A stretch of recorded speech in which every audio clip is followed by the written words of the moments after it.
চলো ফাইনালি সেই সময়টা এসেই গেল যখন আমি আকাশে পাখির মতো উঠতে পারবো। ইয়েস, আর তোমার ওরা আমি আমার ক্যামেরায় ক্যাপচার করব।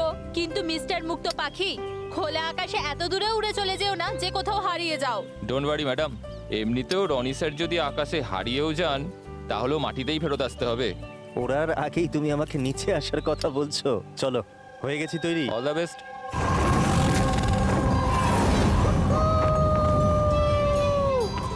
Yes, this is so much fun! Oh my god!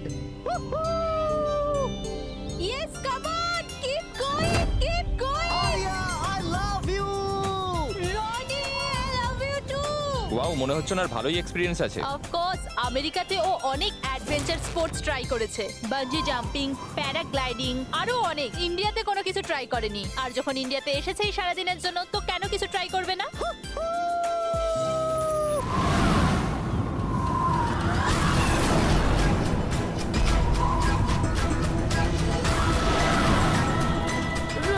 রনির কিছু হয়েছে। চল, রনির কিছু হয়েছে, দেখো।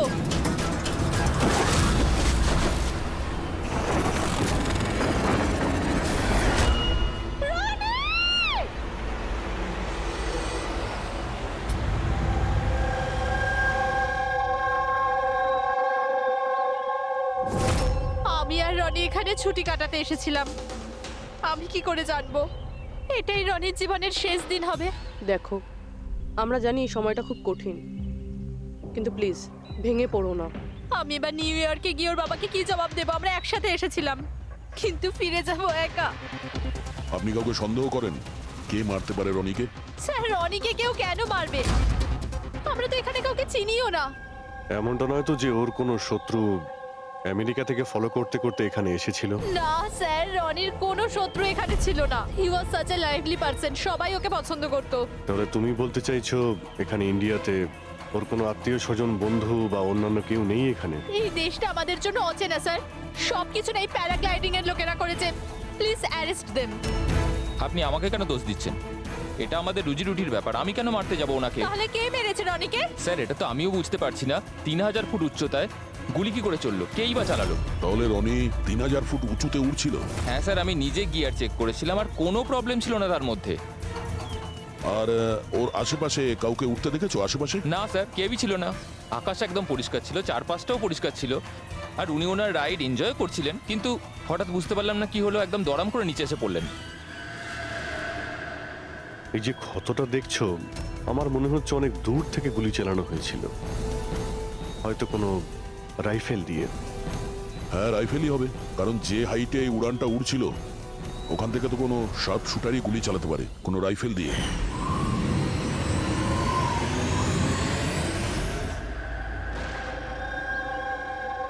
এখানে আশেপাশে কাউকে বন্দুক বা রাইফেল নিয়ে দেখেছিলে কাউকে? এখানে বন্দুক আনা অ্যালাউ নয় স্যার। আপনি আসল বন্দুকের কথা বলছেন স্যার? পুজোর ক্যাপ বন্দুক ফাটানোরও অনুমতি নেই। আপনারা কাউকে দেখেছেন এখানে? না ম্যাম, না তো। না না ম্যাম। আচ্ছা আলিয়া, আপনি যখন এখানে এলেন রনির সাথে, আপনার কাউকে সন্দেহ হয়েছিল? মানে কেউ আপনাদের ফলো করছে, এমন কোনো লোক যে গন্ডগোলের মনে হচ্ছে? না স্যার, এরকম তো কেউ ছিল না। তাহলে কি গুলি আকাশ থেকে চলেছিল নাকি? স্যার, আমি তো বললাম রনি স্যারের আশপাশে তো কেউই উড়ছিল না, তাহলে আকাশ থেকে গুলি চালালো কে? হ্যাঁ স্যার, আকাশে কেউ ছিল না। আপনি চাইলে এই ফুটেজগুলো চেক করতে পারেন। এখানে কেউ নেই ওর সাথে।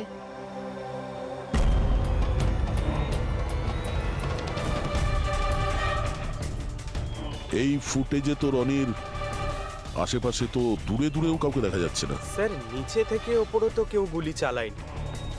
ইনি বলছেন যে যখন ও ওপরে উঠছিল কেউ ওর আশেপাশে ছিল না, ওপর থেকেও কেউ গুলি করতে পারবে না। আমার মাথায় এটা ঢুকছে না কে কোথা থেকে গুলি চালালো আর কিভাবে, বুঝতে পারছি না স্যার। অদ্ভুত ব্যাপার তো। ওর কোনো শত্রু নেই, তাহলে ওকে খুন করার জন্য এরকম প্ল্যানিং কে করতে পারে? কেসটা খুব জটিল মনে হচ্ছে। কোনো বাঁকা লোককে এখানে পাঠিয়ে দিই, বাঁকা প্রমাণ, হয়তো সে কিছু পেতে পারে।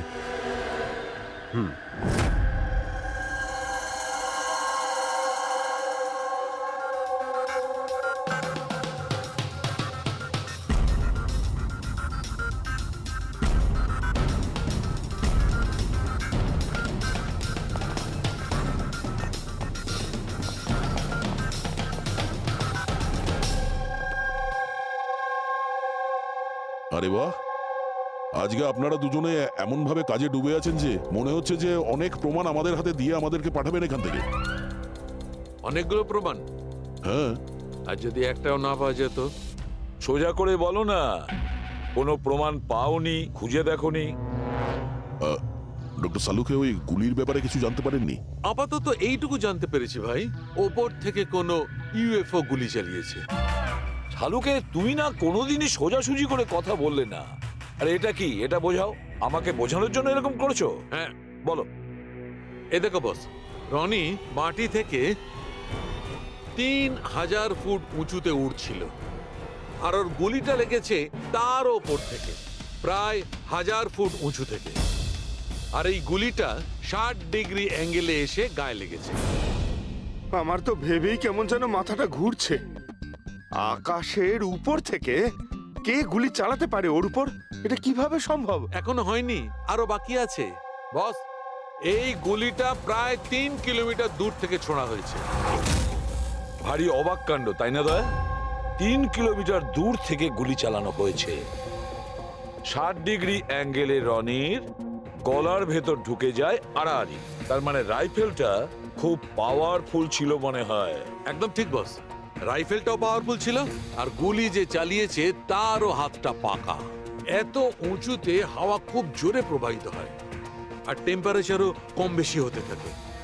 তবুও লক্ষ্যটা মিস করেনি, একদম নির্ভুল পয়েন্টে গিয়ে লেগেছে। গুলি যে চালিয়েছিল খুব পাকা খেলোয়াড়, ডক্টর, সব শুটার। একদম।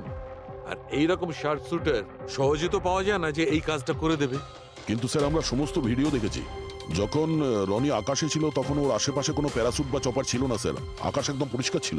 সেটাই তো বুঝতে পারছি না যে ওই কিলার কোথা থেকে গুলিটা চালিয়েছিল, অথচ আকাশটা পরিষ্কার ছিল। ও কি মেঘের আড়ালে লুকিয়েছিল? আর স্যার ওই গুলিটার থেকে কি জানতে পারলাম? কিচ্ছু পাওয়া যায়নি পুরবি। আমি ব্যালিস্টিক ডিপার্টমেন্টের পুরো ডেটা চেক করেছি, এরকম গুলির তো কোনো রেকর্ডই নেই। স্যার, এই গুলিটা নিশ্চয়ই কাস্টমে বানানো হয়েছে। হ্যাঁ, নিজের মতন গুলিটা বানিয়েছিল। এমন গুলি যেটা 3 কিলোমিটার দূর থেকে চালানো যায় আর সোজা গিয়ে টার্গেটে হিট করে। আর স্যার, এই গুলিটা যখন এত শক্তিশালী, তো এর রাইফেলটাও বেশ স্পেশাল হবে। হ্যাঁ, এক কাজ করা যাক, গুলিটাকে ব্যালিস্টিক ডিপার্টমেন্টে যাচাইয়ের জন্য পাঠাই, দেখি কি রিপোর্ট আসে। আর সে যেই হোক, এত উপরে চলে গিয়েছিল খুন করার জন্যে, এবার ওকে তো মাটিতে নামতেই হবে।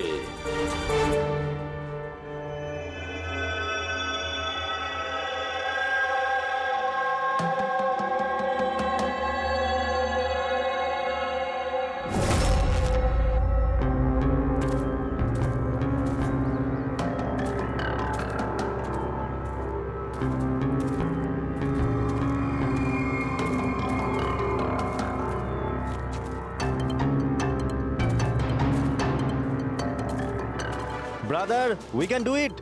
আরে ইয়ার গুরু, আর চলতে পারবো না, খুব হাঁপিয়ে গেছি আমি। ব্যাস নবীন, আর বেশি দূর নয়, 3000 ফিট চড়ে ফেলেছি, পাশেই আছে। We can do it, come on.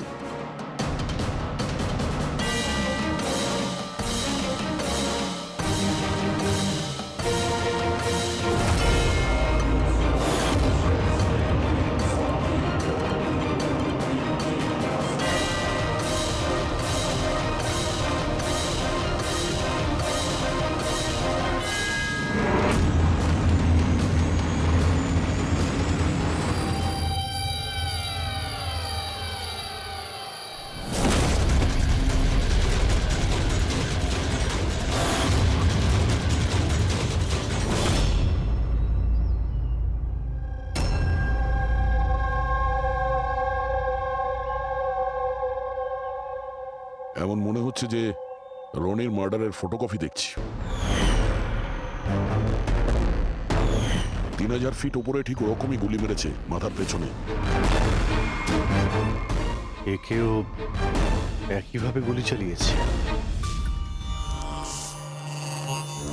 আচ্ছা, তোমরা যখন ট্রেকিং করছিলে, এই হিতেনের পিছনে কেউ কি ছিল? না স্যার, হিতেনই সবার পিছনে ছিল স্যার। স্যার, এই দেখুন ফুটেজ। স্যার, স্যার এটা ওই জায়গায় যেখানে এই সব কিছু হয়েছে। অদ্ভুত তো, পিছনে তো খোলা আকাশ রয়েছে, এমন কোনো জায়গা নেই যেখান থেকে গুলি করা যায়। তাহলে ওর গুলি লাগলো কি করে? দুটো কেসেই ধরা যাচ্ছে না যে গুলি কোথা থেকে চলেছে। স্যার একদম ঠিক বলছেন। আকাশ থেকে কোনো কাক বা পায়রা কি করে গুলি চালায়? এই গুলিটা চালালো কে? আর এই দুটো গুলি 24 ঘন্টার মধ্যেই চলেছে। আমার মনে হয় এই দুটো কেসের মধ্যে কোনো না কোনো কানেকশন আছে। আচ্ছা, এই ইথেন কি কাজ করতো? স্যার কলেজ স্টুডেন্ট ছিল স্যার, মুম্বাই গ্র্যাজুয়েশন করতে এসেছিল স্যার। ট্রেকিং এর অনেক শখ ছিল ওর। অভিজিৎ, বুঝতে পারছি না যে কেউ একজন কলেজ স্টুডেন্টকে মারার জন্য এত প্ল্যান করবে কেন। সেটাই তো, প্রথমে রনি আর এখনই হিতেন। তবে আকাশ থেকে তৃতীয় গুলিতে অন্য কেউ মারা যাওয়ার আগে এই খুনিকে ধরতেই হবে খুব তাড়াতাড়ি। গত 24 ঘন্টায় দুটো খুন হয়েছে, দুটোই যুবক, আর দুজনকে মারার পদ্ধতিও অদ্ভুত। অদৃশ্য খুনি। স্যার দুজনেরই মৃত্যু হয়েছে অ্যাডভেঞ্চার স্পোর্টস করতে গিয়ে। মাটি থেকে 1000 ফুট ওপরে মেরেছে স্যার। কিন্তু স্যার ভাবার বিষয় এটাই যে খুনি এই অ্যাডভেঞ্চার স্পোর্টের সময়টাই কেন বাঁচলো এদেরকে মারার জন্য? ও তো ওদের যে কোনো সময় মারতে পারতো। এত লম্বা প্ল্যান দুটো বাচ্চাকে মারার জন্য? শুধু প্ল্যানিংটাই বড় ছিল না দা, গানটাও বড় ছিল। এই যে এইরকম। এটা কি রাইফেল স্যার? এটা হলো PX-65 রাশিয়ান গান। এটা লং রেঞ্জ। এইরকম বন্দুক দিয়ে মারা হয়েছে। ডক্টর সালুকে, এই বন্দুকটা দিয়ে 3 কিলোমিটার দূরে টার্গেটে কি হিট করা যায়? হ্যাঁ ফ্রেডি, শুটিং রেঞ্জে আমি এটা ট্রাই করে দেখেছি। এর রেঞ্জ 3 কিলোমিটারের বেশি আছে। এরকম বন্দুক তো হয় মিলিটারিদের কাছে থাকবে, আর না হলে উগ্রপন্থীদের কাছে। ঠিক বলেছো বস। আর সেই জন্য আমার মনে হয় এটা শুধুমাত্র মার্ডারের ব্যাপার নয়, বড় ধরনের অপরাধ হতে চলেছে, লার্জ স্কেলে। স্যার, একটা কাজ করো, দিল্লিতে যাও আর ইন্টেলিজেন্স ব্যুরো থেকে খোঁজ নাও যে এরকম বন্দুক কাদের হাতে থাকতে পারে আর সেটা কিভাবে।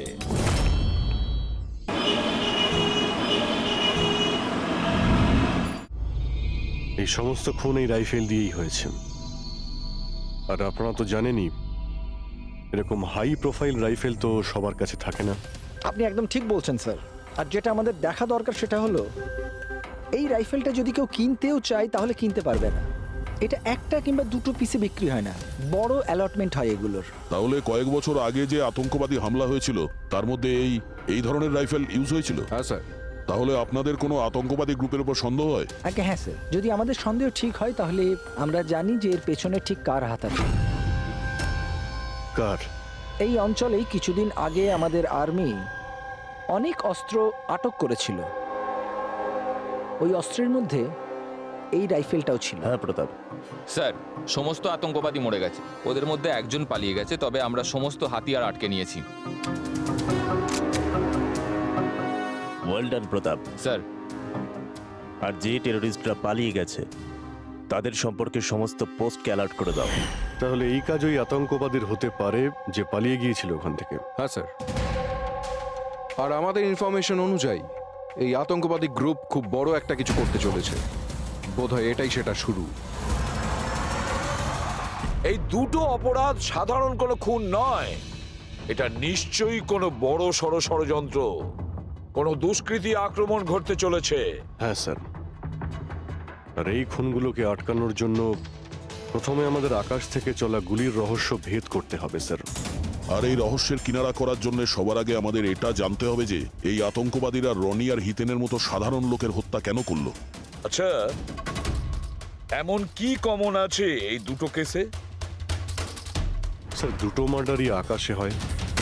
দুবারই গুলি উপর থেকে চালানো হয়েছে, পুরো পাওয়ারফুল রাইফেল দিয়ে। এটা প্রফেশনাল সব শুটারের কাজ হবে। আর স্যার, এই দুটো কেসেই কোনো ভ্যান্টেজ পয়েন্ট নেই, আর এমন কোনো জায়গা নেই যেখানে বসে খুনি এই দুজনকেই গুলি করতে পারে। তেমন কোনো জায়গা ছিল না, তেমন কোনো জায়গা ছিল না। খুন করার এটাই মূল কারণ নয় তো? তাহলে স্যার আপনি বলতে চাইছেন যে খুনির কাছে বসে গুলি চালানোর কোনো জায়গা ছিল না, আর ও এটা শিওর হতে চেয়েছিল যে টার্গেট যেন কোনোভাবেই মিস না হয়, সেই জন্যই ও এদের উপরে প্র্যাকটিস করছিল। Exactly Abhijit, exactly. সে গুলি ছোড়ার প্র্যাকটিস করছিল। তার মানে স্যার ওর আসল টার্গেট অন্য কেউ। স্যার যদি কোনো ভ্যান্টেজ পয়েন্ট নাই থাকে তাহলে ও গুলি চালাচ্ছিল কোথা থেকে? পঙ্কজ, উত্তরটা তোমার প্রশ্নের মধ্যেই লুকিয়ে আছে।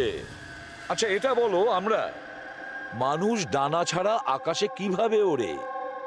স্যার এরোপ্লেন বা হেলিকপ্টারের মাধ্যমে। ব্যাস, তুমি তোমার উত্তর পেয়ে গেছো। কিন্তু স্যার ওখানে ওই ক্রাইম সিনে আকাশের ওপর কোনো চপার তো ছিলই না স্যার, না কোনো কেবল কার ছিল ওখানে। তাহলে অন্য কিছু থাকবে, অন্য কিছু থাকতে পারে। অভিজিৎ, ম্যাপটা বের করো। ওই এলাকার চারপাশটা ভালো করে দেখো, দেখো এমন কিছু পাওয়া যায় কিনা। এমন কিছু আছে নাকি যেখান থেকে মানুষ হাওয়ায় উঠতে পারে? জঙ্গল আছে, আর হ্যাঁ, দুটো হট এয়ার বালুন রেঞ্জও রয়েছে। একটু দেখো তো, যেখানে খুন হয়েছিল সেখান থেকে এটা কতটা দূরে? স্যার এই দুটো 60 কিলোমিটার রেডিয়াসের মধ্যে। তাহলে একটা কথা তো কনফার্ম, খুনি ওখানে হট এয়ার বেলুনে বসেছিল আর সেখান থেকেই ও গুলি চালিয়েছিল 3 কিলোমিটার দূর থেকে। স্যার কেউ যদি হট এয়ার বেলুনে চড়তে চায় তাহলে আগে থেকে বুকিং করতে হয়, এমনি কেউ যেতে পারে না। কোনো ব্যাপার না, তোমরা ওই হট এয়ার বেলুনের অফিসে গিয়ে খোঁজ নাও যে এমন কোন টুরিস্ট ছিল যে ওই। এটা টোটাল 12 জনের লিস্ট আছে যারা সেদিন হট এয়ার বেলুনে বসেছিল। কিছুজন একা বসেছিল, কিছুজন গ্রুপ বানিয়ে বসেছিল। তোমার কি মনে আছে এদের মধ্যে কতজনের কাছে কোনো জিনিস বা ব্যাগ ছিল? বা কোনো সন্দেহজনক কাউকে দেখেছো? না, বদমাস তো কাউকে লাগছিল না, কিন্তু একজন বয়স্ক আন্টি ছিলেন, পিঠে একটা ব্যাকপ্যাক ছিল আর চোখে চশমা আর মাথায় টুপি পরেছিলেন। হ্যাঁ, আমরাও অবাক ছিলাম যে এই বয়সে এই সব ট্রাভেলিং এর ইচ্ছা। আর যখন ফটো তোলা হচ্ছিল উনি লজ্জা পাচ্ছিলেন আর নিজের মুখ লুকোচ্ছিলেন। রবি, এই বয়স্ক আন্টি শার্প শুটার শুনে একটু অদ্ভুত লাগছে না? হ্যাঁ স্যার, আমি এখানে পাইলট। 25শে ফেব্রুয়ারি স্যার সব মিলিয়ে আমি 6 জনকে এয়ার বেলুনে চাপিয়েছি স্যার, আর 2 জনকে দিনের স্যার। আচ্ছা, তাদের মধ্যে কেউ মানে গন্ডগোলের লোক মনে হয়েছিল, কিংবা যার কাছে কোনো জিনিসপত্র ছিল? স্যার এরকম তো কেউ ছিল না। হ্যাঁ, একজন বয়স্ক মানুষ ছিল, জানি না কারো বারবার চিৎকার করছিল। হয়তো ওর মুড খারাপ ছিল বা খিটখিটে ধরনের ছিল। ওনার হাতে কোনো কিছু ছিল? জিনিস তো ছিল না। হ্যাঁ, একটা লাঠি নিয়ে হাঁটছিল। লাঠি নিয়ে হাঁটছিল? এই, তোমাদের সাহস কি করে হলো আমার ছবি নেওয়ার, আমাকে জিজ্ঞেস না করে? কিছু ভদ্রতা আছে না নেই? ওরাও ওগুলো ওরাও। আচ্ছা, ফটো তোলার জন্য রেগে গেছিল? কি অদ্ভুত ব্যাপার, তাই না স্যার? লোক হট এয়ার বেলুনে তো প্রতিদিন বসে না, তাই না? তারা নিজেরাই ফটো তুলতে চায় যাতে এই স্মৃতিকে তারা সারা জীবন রাখতে পারে। আর কোনো বিশেষ কথা মনে আছে ওর ব্যাপারে? স্যার জানি না বলাটা ঠিক হবে কিনা। না না, বলো, যেটা মনে আছে খুলে বলো। ওনাকে হাঁটতে দেখে মনে হচ্ছিল না যে ওনার লাঠির প্রয়োজন আছে, কিন্তু তাও উনি লাঠি নিয়েই চলছিলেন। আচ্ছা,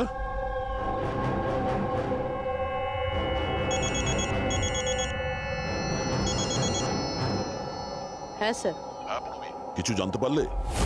স্যার এখানে একজন বয়স্ক মহিলা এসেছিল আর তার হাতে একটা ব্যাকপ্যাকও ছিল। আর হ্যাঁ, ওই মহিলা ছবিও তুলতে চাইছিল না। আচ্ছা, এখানেও একজন বুড়ো লোক এসেছিল হট এয়ার বেলুনে চড়তে লাঠি নিয়ে, আর তারও ফটো তোলায় আপত্তি ছিল। স্যার এই বয়স্ক মহিলা আর বয়স্ক লোক একই ব্যক্তি নয় তো? ওই শার্প শুটার, ওর ব্যাগে আর ওর লাঠিতে ওই রাইফেলটা ছিল যা দিয়ে খুন করেছে। আর স্যার দুদিনই এ একাই ওপরে গিয়েছিল, কারণ যদি অন্য টুরিস্টের সাথে যেত তাহলে রাইফেল সেট করতে আর টার্গেট সেট করতে প্রবলেম হয়ে যেত। না পূরবী, আমার মনে হচ্ছে একলা যায়নি। মানে ওই হট এয়ার বেলুন চালানো আর সঙ্গে এই রাইফেলটা চালানো, দুটো কাজ একসঙ্গে করা মুশকিল। ওই হট এয়ার বেলুনের পাইলটও ছিল সঙ্গে। মানে স্যার এই অপরাধে পাইলটও যুক্ত? একটা কাজ করো, ওই পাইলটটাকে ধরো তাড়াতাড়ি। ওই দিন ওই বয়স্ক মহিলাকে বেলুনে উপরে কে নিয়ে গিয়েছিল? পাইলট কে ছিল? সঞ্জীব ছিল। এই এই পালাবি না, দাঁড়া দাঁড়া দাঁড়া। না আমাকে মারতে পারবে না ওকে। এই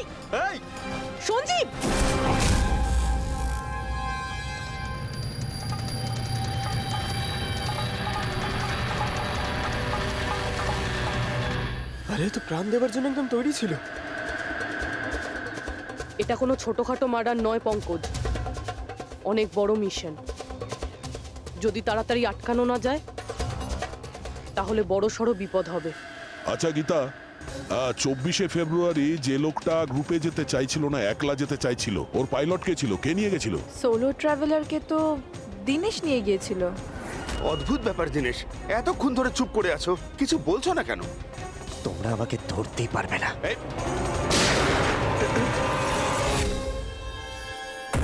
এখন যমরাজ তোকে অ্যাপয়েন্টমেন্ট দেওয়ার মুডে নেই।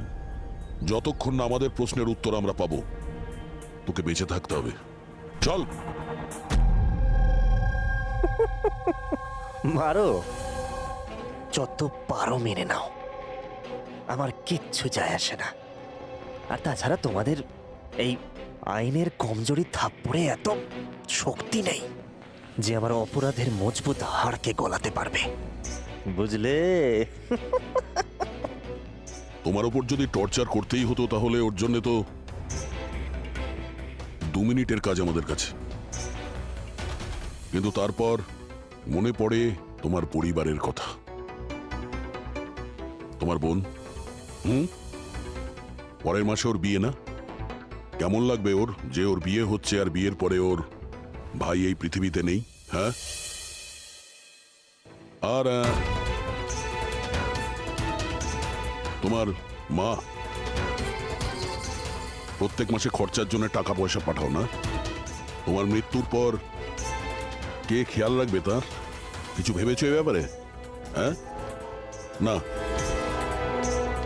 চলো, এখনো সুযোগ আছে,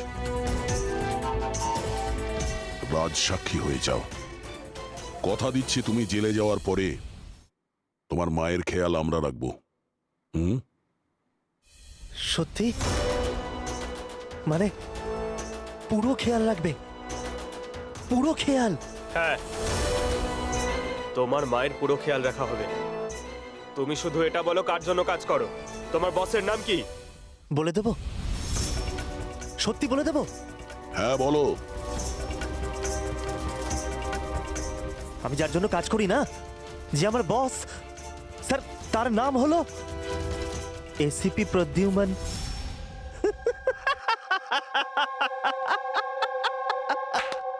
এসিপি প্রদ্যুম্ন, যাও ধরে নাও আর গ্রেফতার করে নাও তাকে। বলেছিলাম না আমি কিচ্ছু বলবো না, যা করার আছে করে নাও। সিআইডি কোথাকার। সিআইডি। বস বস।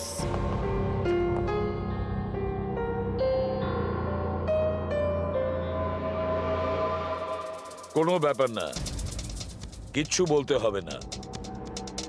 এখন না তোমাকে কিছু জিজ্ঞাসা করব, কিছু বলার জন্য তোমাকে আমরা জোর জবরদস্তিও করব না, কিচ্ছু করব না। শুধু একটাই কাজ করব, আমরা তোমাকে ঘুমোতে দেব না। শুতে দেবেন না? এমনিতেও আমি জেগে থাকলেও আমি আপনাদের কিছুই বলবো না। কোনো প্রয়োজন নেই, কিচ্ছু বলো না, কিন্তু আমরা শুতে দেব না তোমাকে। ওকে ভাই দয়া, আমি এটা শুনেছিলাম যে মানুষ কোনো কিছু না খেয়ে অনেক দিন সার্ভাইভ করতে পারে, কিন্তু না ঘুমিয়ে কত কষ্ট হবে এই বেচারার।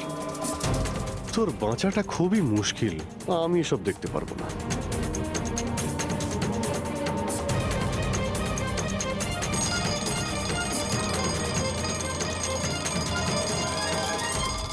সময় কাটানোর জন্য খুব ভালো হবে, তাই না? তোর জীবনের শেষ মুহূর্তগুলো তুই এই কাঁটার সঙ্গে গুনতে থাকবি, ঠিক আছে? Thank you. ওকে ঘুমোতে দিও না।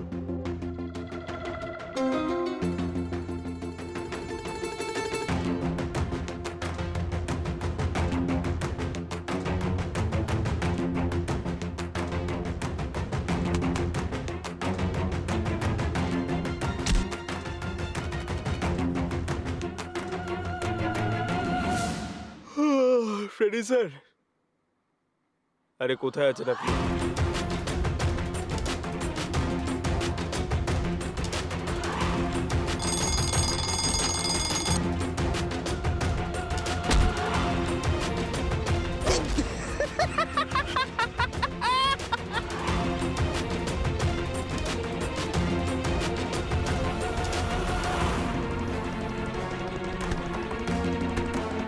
যতক্ষণ না মুখ খুলবি চোখের পাতা এক করবি না, বুঝলি? 5 মিনিটের জন্য নয়। চল। না 1 মিনিট 1 মিনিট তো শুতে দাও। 1 সেকেন্ড, শোবো না একদম, শোবো না একদম। এই, শোবো না আমি।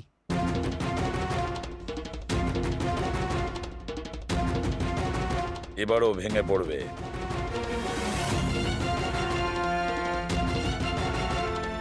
সবকিছু বলতে বাধ্য হবে।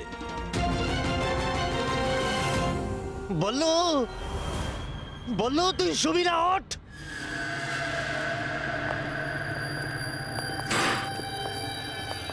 এই ঘুমোতে চাস? আরে ওকে একটু ঘুমোতে দাও। কি প্রবলেম তোমাদের? ঠিক আছে, তোমাকে ঘুমোতে দেবো আমরা। আগে বলো যে তোমাদের গ্রুপের প্ল্যানটা কি? এই, বলছি, আমার নাম দীনেশ নয়, আমার নাম বল্লু। দীনেশ নয় আমার নাম।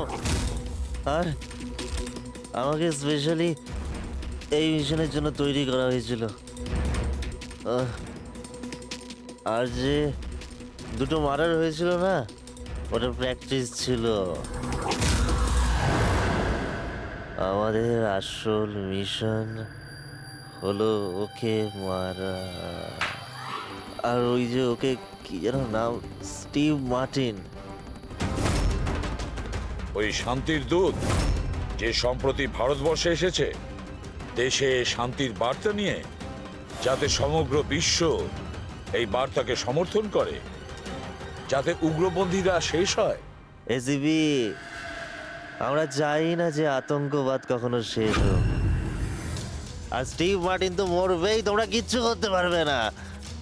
আর আর যদি তোমরা বাঁচিয়েও নাও না, আমরা স্টিভ মার্টিনকে খতম করে দেবো একেবারে।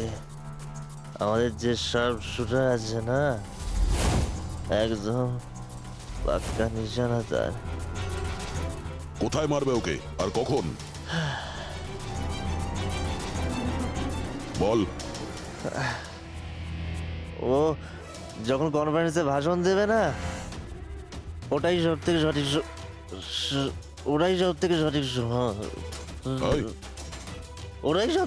সময় হবে।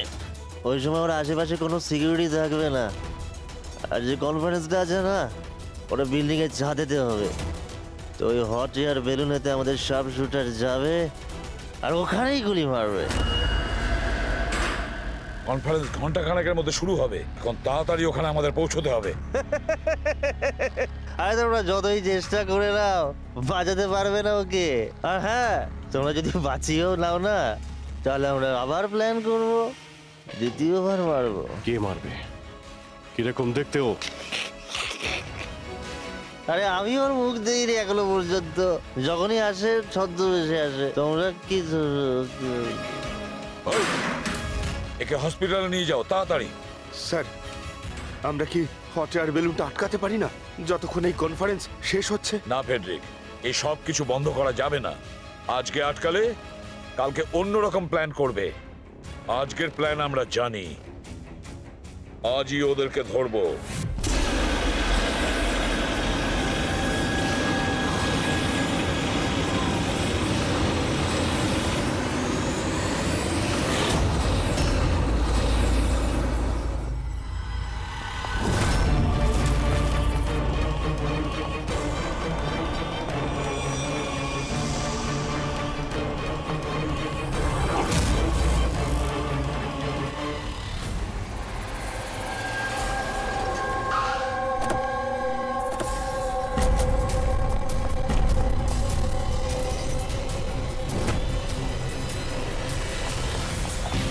সিআইডি। মিস্টার স্টিভ মার্টিন কোথায়? ওপরে কনফারেন্স রুমে। ওর কাছে নিয়ে চলুন, আসুন। তাড়াতাড়ি। তাড়াতাড়ি।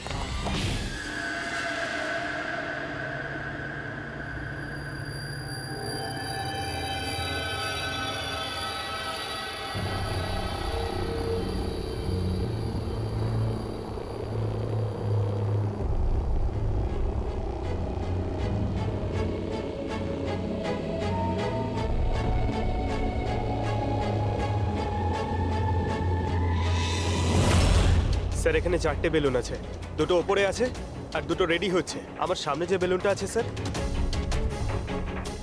ওতে একটা কাপল আছে আর ওই ছেলেটার কাছে ব্যাকপ্যাক আছে। নজর রাখো ওদের উপরে। কারা কারা আসছে, কারা কারা যাচ্ছে, সবাইকে ফলো রেখো, ওকে?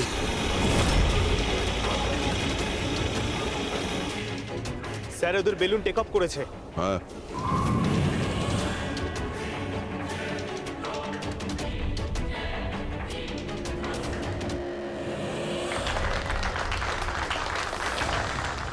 এই দুনিয়াতে টেরোরিজম কেন আছে, এই প্রশ্নটা আমাদের জানা দরকার।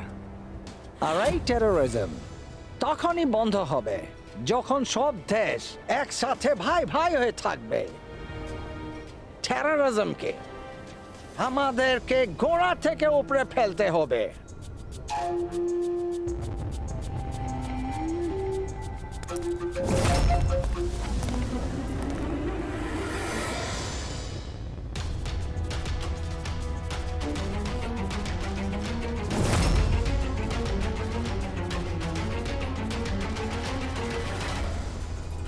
দুজন মিউজিশিয়ানকে দেখছি, ওরার জন্য তৈরি হচ্ছে। ওদের হাতে গিটারের ব্যাগ আছে। এবার এটা বলা খুবই মুশকিল যে ভেতরে গিটার আছে নাকি গান।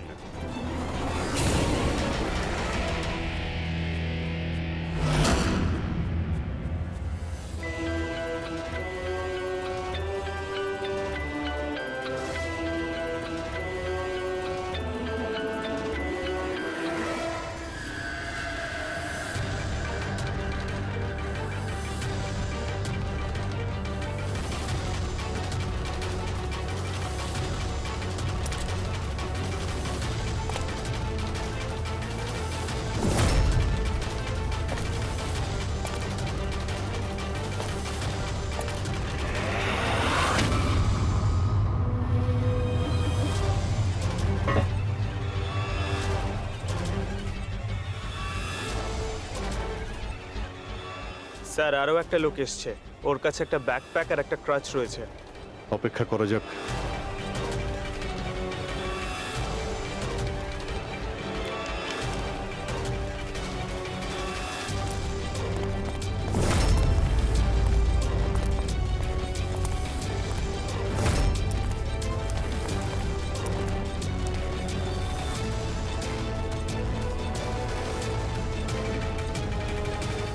স্যার ক্যামেরা ক্রু এসেছে, ওদের কাছে আবার দুটো ব্যাগ।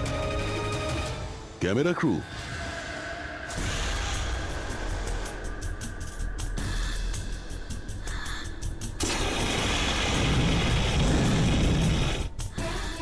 ওদের দিক থেকে নজর সরিও না, নজর রাখো ওদের উপরে।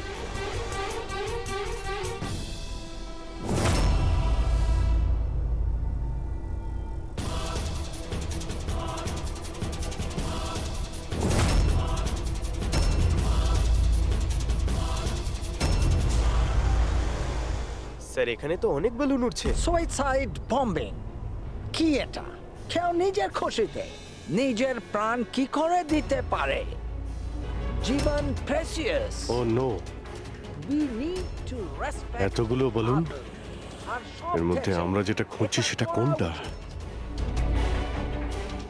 মনে হচ্ছে ছদ্মবেশে এসছে, মুখ দেখে গন্ডগোলের মনে হচ্ছে।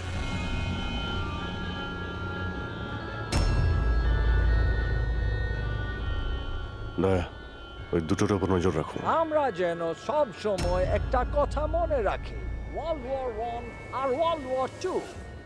এটা তো গিটার। হচ্ছে কি এখানে? উপরে গিয়ে এরা মিউজিক বাজাবে নাকি? বাকি সমস্ত বেলুন তো চলে গেছে, একটাই আছে। মানে স্যার খুনি এই বেলুনের মধ্যে? এরা তো নিজেদের জায়গা থেকে নড়ছে না। Camera crew? স্যার এ কোথায় গায়েব হয়ে গেল?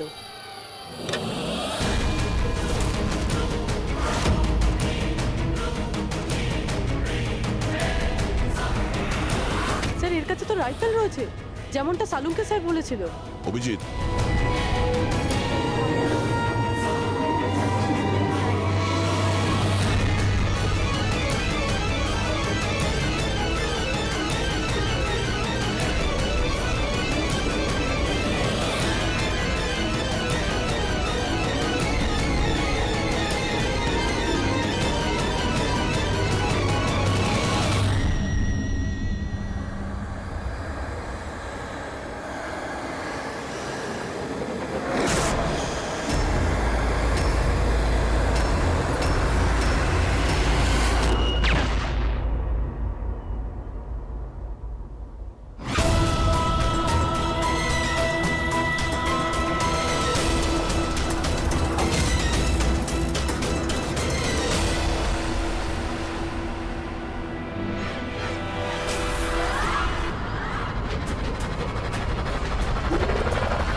Mister Steve, your life in danger. আপনার জীবনের সংশয় আছে।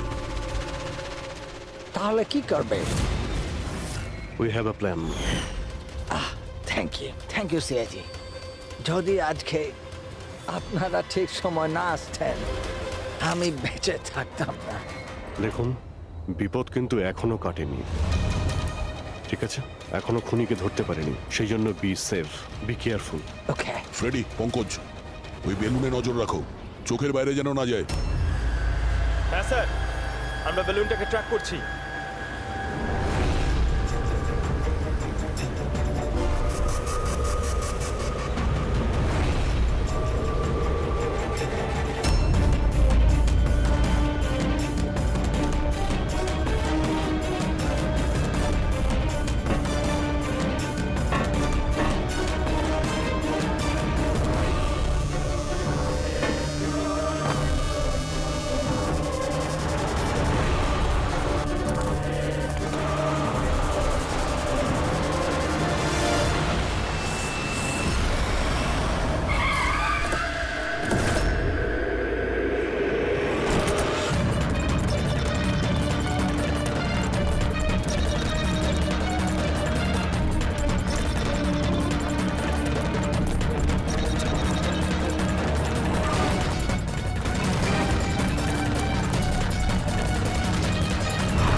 হ্যাঁ পুরবি,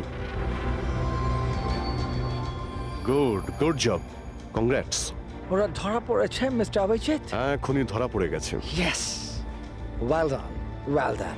সিআইডি অনেক বছর ধরে এই দেশের সেবা করে চলেছে, আর আজকে আরেকবার আপনারা একটা ভয়ঙ্কর টেররিস্টকে ধরেছেন। আজ আমরা একজনকে ধরেছি, এরপরে পুরো গ্রুপটাকে ধরে ফেলবো। Mister Steve, we are very proud of you. এই সমাজে আপনার মতো মানুষদেরই দরকার, যারা আপনার মতো সাহসী আর সৎ।